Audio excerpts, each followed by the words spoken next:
আমের সিজনে আমের আচার হবে না, তা কি কখনো হয়? এই সময় যত রকম আচার করা যায়।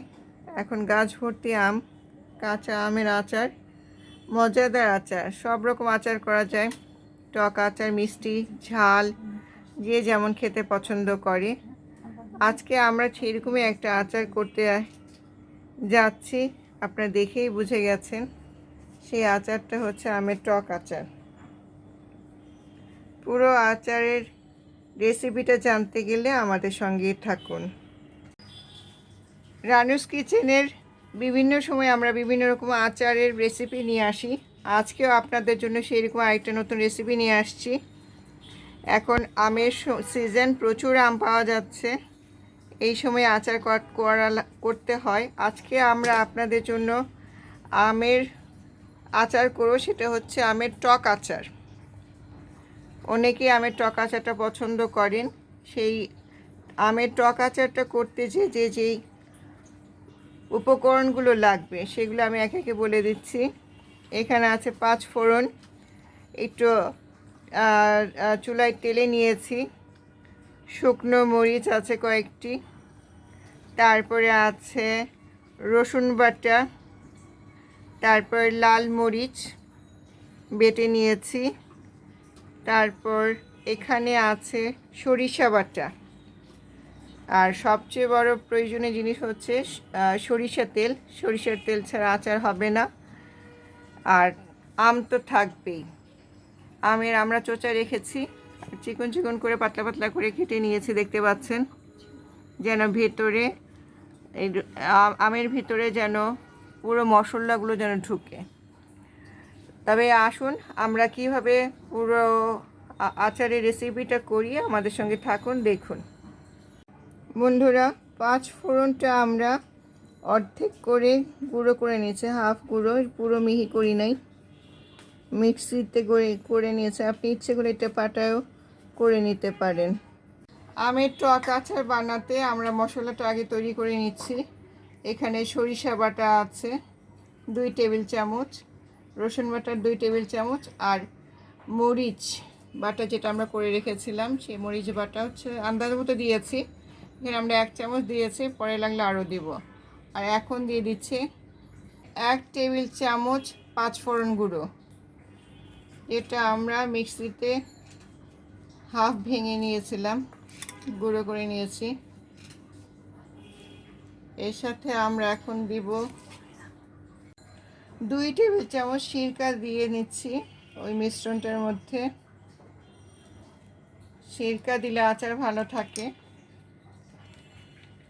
আচারকে ভালো রাখতে সাহায্য করে সিরকা। এখন সব কিছু ভালো করে আমরা একটা চামচ দিয়ে গুলিয়ে নিব। এই মশলাটা আগে তৈরি করে নেবেন।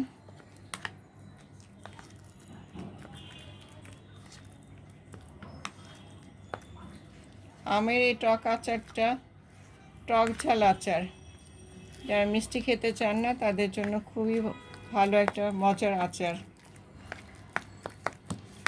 আর যাদের ডায়াবেটিস আছে তারা খেতে পারে নিশ্চিন্ত মনে।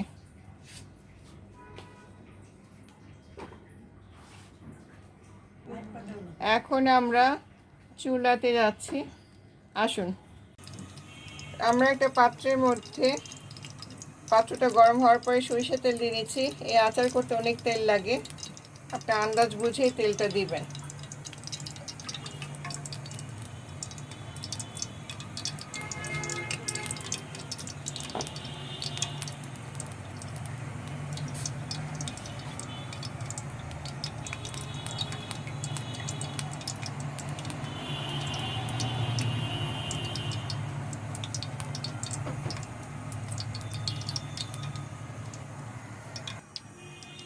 এখন আমরা তেলের মধ্যে ছেড়ে দিচ্ছি গোটা 5 ফোড়ন,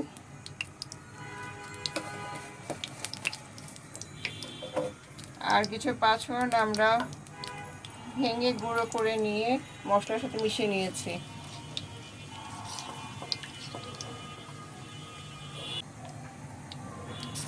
এখন ওই মিশ্রণটা বা মশলার যে মিশ্রণ সেটা এখন আমরা এই তেলের মধ্যে ছেড়ে দিলাম।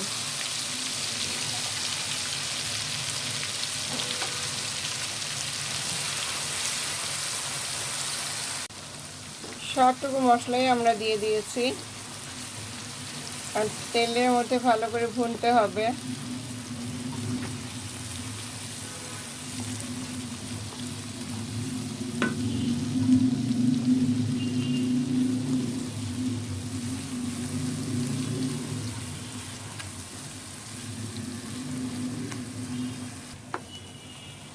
চুলার আঁচটা খেয়াল রাখবেন, এটার জন্য একটু কম আঁচে থাকে, বেশি আঁচে হলে নাহলে মশলা পুড়ে যাবে,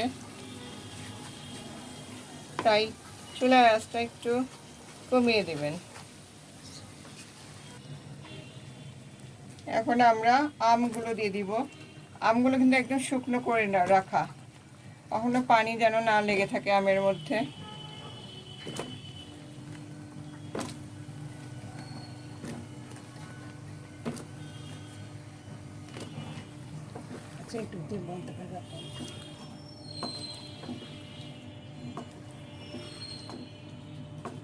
এখন সুন্দর করে নাড়তে থাকবেন যেমন সবগুলো আমের মধ্যে মশলাটা লাগে।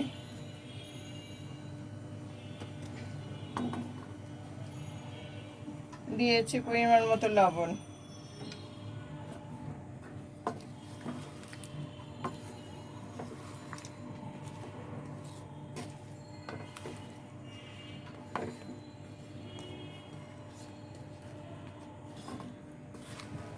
আমরা আরও কিছু আম অ্যাড করেছি,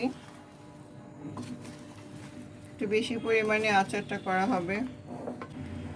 এই রেসিপিটা করতে যে আমরা 1.5 কেজি পরিমাণ আম নিয়েছি।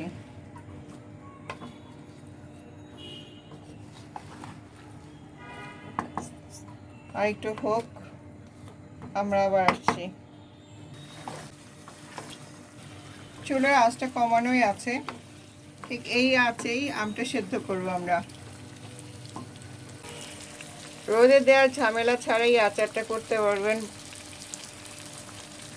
নির্বিঘ্নে, ঝামেলাবিহীন, ঝটপটভাবে। খিচুড়ির সাথে, ভাতের সাথে এই আচারটা দারুণ জমে যায়।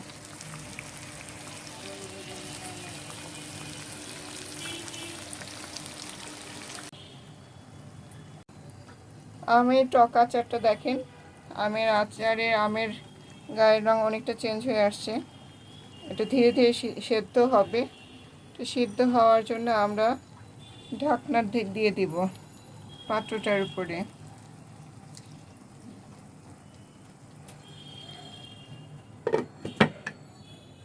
এই অবস্থায় আমটা আর একটু সিদ্ধ হোক, তারপর আবার আসছি। বন্ধুরা দেখুন, আমাদের আমের টক আচার এখন এই অবস্থায় এসছে।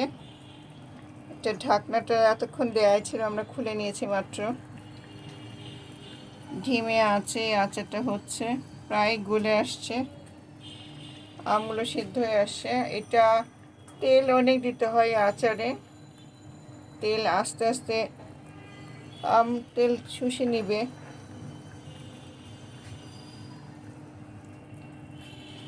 আরও কিছুক্ষণ চুলায় থাকবে। আচারটা কমপ্লিট হলে আমরা নামিয়ে পরিবেশন করে আপনাদের দেখাচ্ছি। এই আচারটা আপনি করতে পারেন, এটা খিচুড়ির সাথে, গরম ভাত বা পোলাওয়ের সাথে খাওয়া যায়, দারুণ জমে যায়, খাওয়ার স্বাদকে দ্বিগুণ করে। রোদে দেওয়ার ঝামেলা ছাড়া ছটফট হয়ে যায় আমের টক আচার। আমরা আবার আসছি। বন্ধুরা, এই হচ্ছে আমের টক আচার, টক ঝাল আচার। এটা যে কেউ যে কোনো কিছুর সাথে খেতে পারেন, তবে বিশেষ করে ভাতের সাথে, রুটির সাথে বা পোলাওয়ের সাথে এবং খিচুড়ির সাথেও খেতে পারেন। দীর্ঘদিন এই আচার সংরক্ষণ করা যায়, রোদে দেওয়ার ঝামেলা নাই। আর পুরো আচারটার রেসিপি আমরা দেখিয়েছি আপনাদেরকে, খুব বেশি ঝামেলা না, একেবারে ঝটপট আচার হয়ে যায়। আপনি তবে আচারটা ফ্রিজে সংরক্ষণ করবেন, আর যদি মাঝে মধ্যে রোদে দেওয়া যায় তাহলে তো অনেক ভালো। বছরখানেক আচার ভালো থাকবে। আর কখনো এঁটো চামচ বা পানি আচারে লাগতে দিবেন না, তাহলে আচার ফাঙ্গাস পড়বে। এই মজাদার আমের টক ঝাল আচারটা রেসিপিটা আপনাদেরকে নিশ্চয়ই ভালো লেগেছে। যদি ভালো লেগে থাকে তাহলে আপনাদের কাছে অনুরোধ থাকবে আমাদের চ্যানেলটা ঘুরে আসার এবং আমার অন্যান্য ভিডিওগুলো দেখার জন্য। আপনারা যারা আজকেই প্রথম আমাদের চ্যানেলটা দেখছেন, এই রেসিপিটা দেখছেন, তাদের কাছে অনুরোধ থাকবে আমাদের চ্যানেলে সাবস্ক্রাইব করার। আর যারা করেছেন তাদেরকে অসংখ্য ধন্যবাদ। এইরকম অনেক নিত্য নতুন রেসিপি আমরা আপনাদের জন্য নিয়ে আসব। আপনাদের পছন্দের কোনো রেসিপি থাকলে আমাদের কমেন্ট বক্সে জানাতে পারেন। আমরা সেই রকম রেসিপি নিয়ে আসবো আপনাদের জন্য। আজকে এই পর্যন্ত। সবাই ভালো থাকবেন। আল্লাহ হাফেজ।